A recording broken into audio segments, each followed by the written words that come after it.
আসসালামু আলাইকুম এবং স্বাগতম জানাচ্ছি আমাদের চ্যানেলের আজকের অত্যন্ত গুরুত্বপূর্ণ এপিসোডে।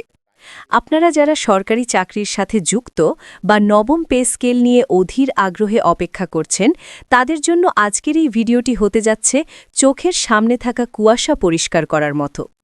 নবম পে স্কেল জানুয়ারি মাস থেকে অর্ধেক কার্যকর হবে এবং আগামী জুলাই মাস থেকে নাকি এটি পূর্ণাঙ্গভাবে কার্যকর হতে যাচ্ছে। এই কথাটি কি আদৌ সত্য, নাকি এটি শুধুই গুজব? সরকারের উচ্চ পর্যায় থেকে আসলে কি ভাবা হচ্ছে? আজকের এই ভিডিওতে আমরা এই বিষয়টি নিয়ে চুলচেরা বিশ্লেষণ করব। তবে ভিডিওর শুরুতেই আপনাদের বলে রাখতে চাই, আজকের ভিডিওর একদম শেষের দিকে আমি আপনাদের এমন কিছু গোপন এবং গুরুত্বপূর্ণ তথ্য দেব, যা শুনলে আপনারা হয়তো অবাক হয়ে যাবেন এবং পে স্কেল নিয়ে আপনাদের এতদিনের ধারণা সম্পূর্ণ বদলে যাবে। তাই অনুরোধ থাকবে একটি মুহূর্ত মিস না করে ভিডিওটি শেষ পর্যন্ত দেখার। আজকের এই পুরো আলোচনাটি আমরা সাজিয়েছি দেশের স্বনামধন্য গণমাধ্যম ইন্ডিপেন্ডেন্ট টেলিভিশনে প্রচারিত একটি বিশেষ প্রতিবেদন এবং সেন্টার ফর পলিসি ডায়ালগ বা সিপিডির সিনিয়র রিসার্চ ফেলো জনাব তৌফিকুল ইসলাম খানের অত্যন্ত গুরুত্বপূর্ণ কিছু মন্তব্যের উপর ভিত্তি করে। ইন্ডিপেন্ডেন্ট টেলিভিশনের প্রতি কৃতজ্ঞতা প্রকাশ করে আমরা মূল আলোচনায় প্রবেশ করছি। প্রিয় দর্শক, প্রথমেই যে বিষয়টি পরিষ্কার হওয়া দরকার তা হল পে স্কেল একটি নিয়মিত প্রক্রিয়া। নিয়ম অনুযায়ী প্রতি ৫ বছর বা নির্দিষ্ট সময় পর পর সরকারি চাকরিজীবীদের জীবনযাত্রার মান এবং বাজারের পরিস্থিতির সাথে সামঞ্জস্য রেখে বেতন কাঠামো পরিবর্তন হওয়ার কথা। কিন্তু আমরা দেখছি গত প্রায় ৯ থেকে ১০ বছর ধরে নতুন কোনো পে স্কেল ঘোষণা করা হয়নি। ২০১৫ সালে শেষবারের মতো অষ্টম পে স্কেল ঘোষণা করা হয়েছিল। এরপর দীর্ঘ সময় পেরিয়ে গেছে, কিন্তু নতুন কোনো সুখবর আসেনি। এখন প্রশ্ন হল, কেন এত দেরি? আর এখন যখন পে স্কেলের কথা উঠছে, তখন কেন এত তর্ক বিতর্ক? কেন বলা হচ্ছে যে জানুয়ারি থেকে অর্ধেক এবং জুলাই থেকে পুরো বাস্তবায়ন হবে? ইন্ডিপেন্ডেন্ট টেলিভিশনের সাথে আলাপকালে সিপিডির সিনিয়র রিসার্চ ফেলো জনাব তৌফিকুল ইসলাম খান বিষয়টি নিয়ে অত্যন্ত বাস্তবসম্মত এবং কিছুটা হতাশাজনক চিত্র তুলে ধরেছেন।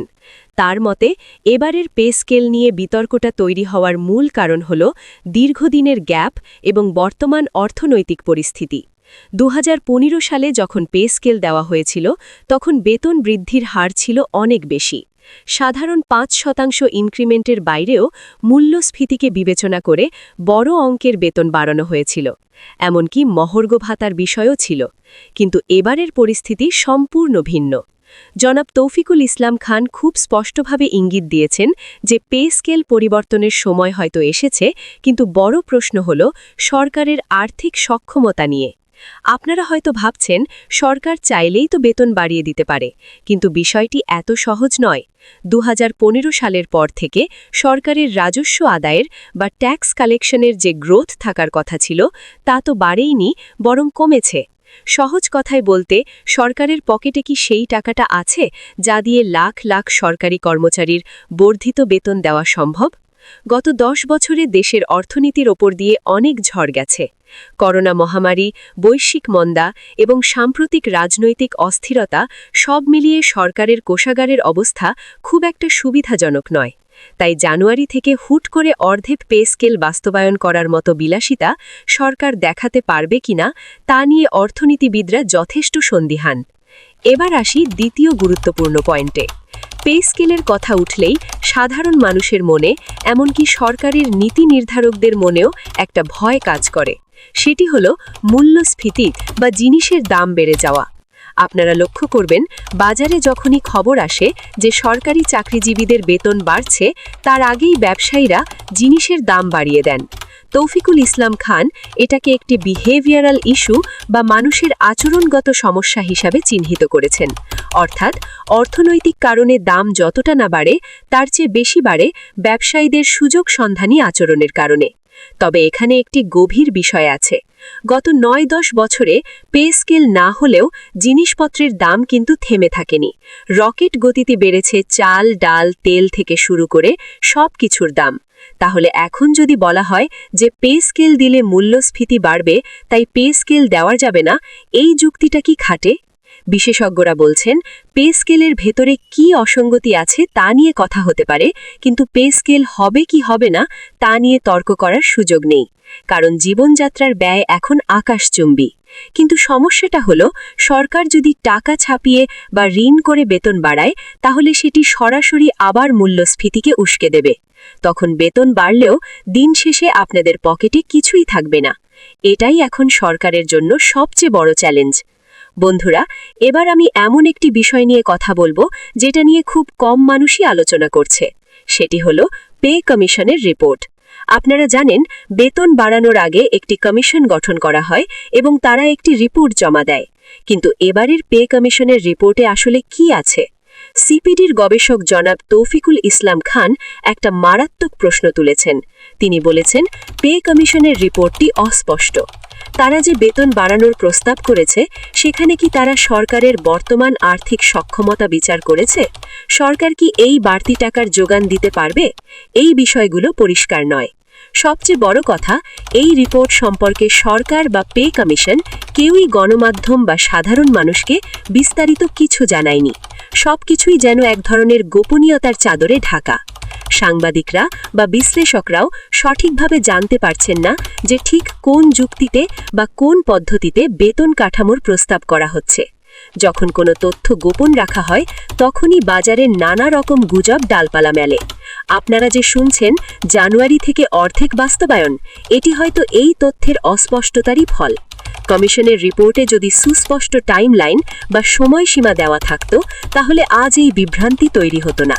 কিন্তু দুঃখজনকভাবে এমন কোনো নির্দিষ্ট সময়সীমার কথা আমরা জানতে পারিনি। আলোচনার এই পর্যায়ে আমরা একটি অত্যন্ত সেন্সিটিভ বিষয় নিয়ে কথা বলবো। 2015 সালে যখন পে স্কেল দেওয়া হয়েছিল এবং সরকারি চাকরিজীবীদের বেতন প্রায় দ্বিগুণ করা হয়েছিল, তখন সরকারের পক্ষ থেকে এবং জনগণের পক্ষ থেকে একটি বড় আশা ছিল। আশাটি হলো, বেতন বাড়লে সরকারি কর্মকর্তাদের দুর্নীতি কমবে এবং কাজের গতি বাড়বে। কিন্তু আপনারা নিজের বুকে হাত দিয়ে বলুন তো, গত 10 বছরে কি সরকারি অফিসে দুর্নীতি কমেছে? সেবার মান কি বেড়েছে? ফাইলের জট কি কমেছে? উত্তরটা সম্ভবত না হবে। তৌফিকুল ইসলাম খান ঠিক এই জায়গাটিতেই আঘাত করেছেন। তিনি প্রশ্ন তুলেছেন, 2015 সালের পে স্কেলের পর প্রশাসনিক দক্ষতা এবং সুশাসনের যে আশা করা হয়েছিল, তার কি কোনো প্রতিফলন আমরা দেখেছি? যদি না দেখে থাকি, তাহলে এবারের নবম পে স্কেল দেওয়ার আগে কি আমরা সেই নিশ্চয়তা পাচ্ছি? শুধুমাত্র বেতন বাড়িয়ে দিলেই কি সমস্যার সমাধান হবে, নাকি এর সাথে সাথে প্রশাসনিক সংস্কারও প্রয়োজন? পে কমিশন কি তাদের রিপোর্টে এই সংস্কারের কথা বলেছে, নাকি তারা শুধু টাকার অঙ্ক বাড়িয়েই দায়িত্ব শেষ করেছে? বিশ্লেষকদের মতে, যদি প্রশাসনিক সংস্কার বা রিফর্ম না করা হয়, যদি দুর্নীতি কমানোর মেকানিজম তৈরি না করা হয়, তাহলে জনগণের ট্যাক্সের টাকায় বেতন বাড়িয়ে খুব একটা লাভ হবে না, বরং এতে বৈষম্য আরও বাড়বে। জনাব তৌফিকুল ইসলাম খান উল্লেখ করেছেন, সরকারের ফ্লেক্সিবিলিটি বা নমনীয়তা এখন খুব কম। একটি সাধারণ প্রাইভেট কোম্পানিতে যদি আর্থিক সংকট থাকে, তারা কর্মী ছাঁটাই করে বা খরচ কমায়। কিন্তু সরকার তো চাইলেই হুট করে সরকারি কর্মচারীদের ছাঁটাই করতে পারে না বা বেতন কমিয়ে দিতে পারে না। তাই সরকারকে খুব ভেবেচিন্তে পা ফেলতে হচ্ছে। যদি জানুয়ারি থেকে অর্ধেক পে স্কেল বাস্তবায়ন করতে হয়, তবে সেটির জন্য হাজার হাজার কোটি টাকার প্রয়োজন।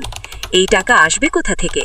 রাজস্ব আয় কম, ব্যাংকিং খাতের অবস্থা নাজুক, বৈদেশিক ঋণের চাপ, সব মিলিয়ে সরকার এখন ত্রিমুখী সংকটে। এই অবস্থায় জানুয়ারি থেকে বাস্তবায়নের খবরটি নীতি নির্ধারণ পর্যায় থেকে সমর্থিত নয় বলেই মনে হচ্ছে। তাহলে কি জুলাই থেকে পূর্ণাঙ্গ বাস্তবায়ন হবে? বাজেট ঘোষণার সময় সাধারণত জুলাই মাসে নতুন অর্থবছর শুরু হয়, তাই ঐতিহাসিকভাবে জুলাই মাসে পে স্কেল কার্যকর হওয়ার একটি রেওয়াজ আছে। বন্ধুরা, ভিডিওর শুরুতে আমি আপনাদের বলেছিলাম যে শেষে একটি গোপন ও গুরুত্বপূর্ণ তথ্য দেব, যা সচরাচর কেউ আপনাদের বলবে না। ভেতরের খবর এবং অর্থনৈতিক বিশ্লেষকদের অফ দ্য রেকর্ড আলোচনা থেকে যা বোঝা যাচ্ছে, তা হলো সরকার হয়তো নবম পে স্কেল সরাসরি ঘোষণা না করে অন্য কোনো পথে হাঁটতে পারে।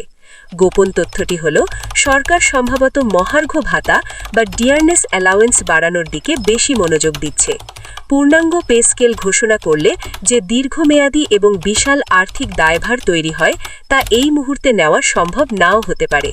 এর পরিবর্তে মূল্যস্ফীতি মোকাবিলার জন্য আপৎকালীন সমাধান হিসাবে বেতনের সাথে একটি নির্দিষ্ট শতাংশ ভাতা যোগ করে দেওয়া হতে পারে।